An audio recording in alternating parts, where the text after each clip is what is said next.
Welcome to the G Women Media Voices of Influence series, where we spotlight women whose voice, leadership, and impact are shaping the future.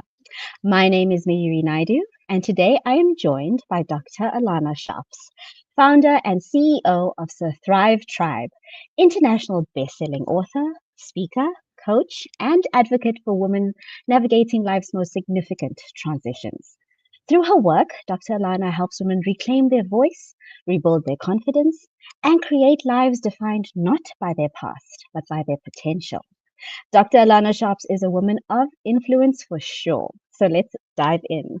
Welcome, Dr. Alana. Thank you so much for joining us. Thank you. I'm excited to be here. Wonderful. So we're going to start at the very beginning, at your origin story. So, Dr. Alana, every woman of influence has a story behind her impact. What experiences led you to create the Thrive Tribe, and what inspired your mission to help women navigate life after long-term relationships? Well, my story began with my own experience. I was in a very difficult marriage that was marred with emotional and verbal abuse. And once I left that relationship with through the divorce process, I continued to experience that, but it also got tacked on with financial abuse and legal abuse. And during Mhm. that time, I felt very alone because it's one of those things that unless you experience it, you really don't know what someone is going through when they're going through that. And so once I got through my process and I was on the other side of things, I decided to become that person that I needed during that time. And so I used my experience, what I had learned during the process and after, and how I healed and grew from the process to educate others going through similar situations. It's wonderful. What a powerful example of turning your personal experience into purpose, right? Like being the person that wasn't there for you. Right. Thank you. So now we're going to talk about the influencer behind the influence. So, who, what has had the greatest influence on your life and leadership journey, and how has that shaped the way you serve women today?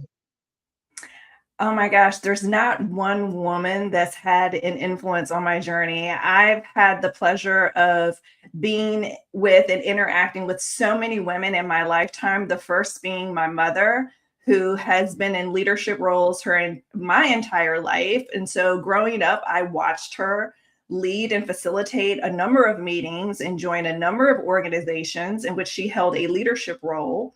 And then I also, over time, built a friend community who are also leaders in various ways. And so I learned from them as well as they learned from me. So there's not one person I could attribute it to. It's really a group of people that I have that are in my circle. It's wonderful. It's amazing how the people and the experiences that we have that shape us often become part of the legacy that we create for others, right? Like, especially talking about your mom. What a powerful example.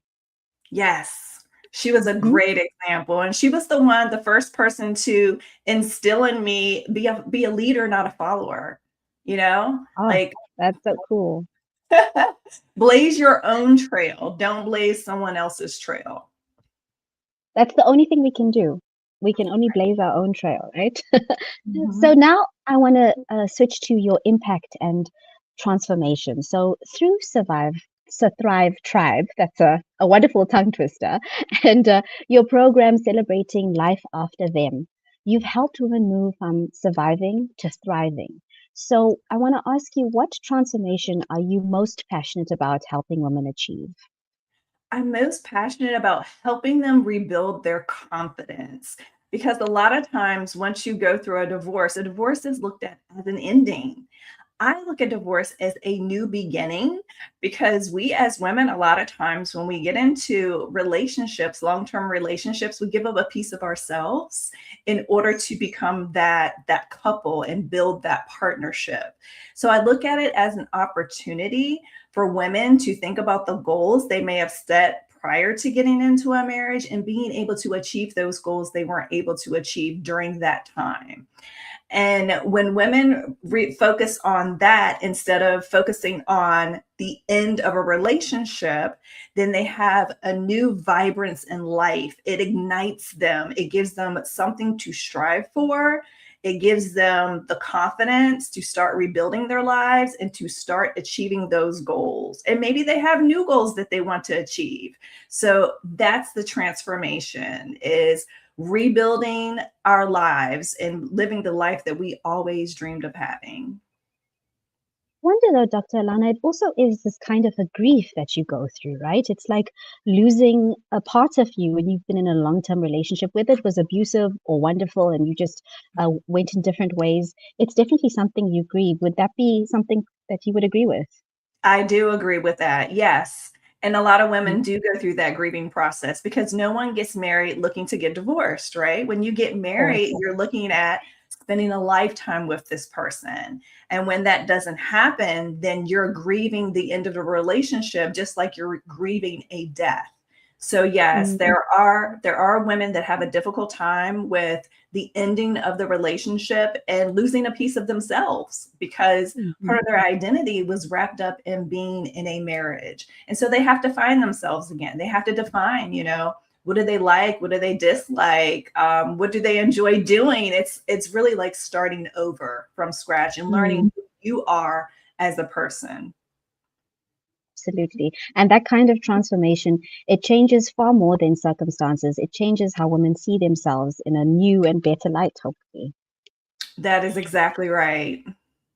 So now I want to talk about your signature superpower. So, we all have a unique gift that allows us to make the impact that we do. So, what would you say is your superpower, and how has it helped you guide women through some of the most challenging transitions of their lives?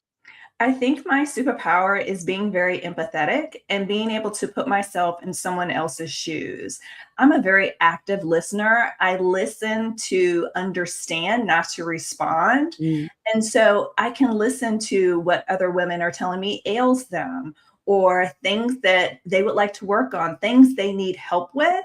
And then I can provide them with the guidance to get them to where they want to be by understanding their situation and where they want to be. Where is the next step? Because a lot of people don't know how to get from A to B. They feel stuck, right? Because they're grieving, because they don't know how to yeah. begin. They don't know how to take the first step. So Mhm. that's where I come in with assistance. I come in and we build a plan. And then I hold you accountable for achieving the plan that you set for yourself. I walk you along to make sure you achieve your goals. It's such a powerful gift when women need guidance and hope to be an active listener because we all are listening to respond in our lives, right? Very few people actually listen to take it in and to learn. And I'm sure that first step is quite an overwhelming one for anyone, just to think like, where do I even begin? So it's so wonderful to know there's somebody around who can be like, okay, these are the steps, these have worked for me. Let's apply it and let's hold you accountable because accountability is a big thing too. That's right. Right. You Mhm. can make 20 plans for a year, but if you don't hold yourself accountable or you don't have someone in your corner holding you accountable, you won't achieve any of it because life happens, right? Things happen in Right. life that take us off track, but it's our responsibility to get back on track and start pushing ourselves to achieving those goals that we set for ourselves. Absolutely. Now, here at G Women Media, we are all about amplifying women's voices. So, I want to talk about that because we believe every woman deserves not only a voice, but a platform. So, why is it so important for women, especially those rebuilding after loss or divorce or a major life transition, to reclaim their voice and also to share their story? So that they don't fade into the background. We all have a story to tell. And when we share our stories, we can help others in similar situations. You never know what's going on in someone's life. So, your personal situation can be the guide for another woman to get out of her situation or to create a new situation for herself. So, I'm a firm believer in sharing our experiences so that we can help others that are on the journey. Mhm. There is incredible power in owning our story instead of allowing it to define us. And I think when we share the burden, we half the load, right? Is that the saying? Like it just makes you also, even if no one can do anything particularly to help you, but just to say, I'm here, I'm an ear. It's just good to have someone in your corner who's like, I hear you, I see you. And that's what you give women, which I think is incredible. Thank you. That's the Cool. goal. Of course. Now, I want to know many women watching may be standing at the beginning of a very difficult new chapter and wondering if they'll ever feel whole again. So, what message would you like to leave them with today?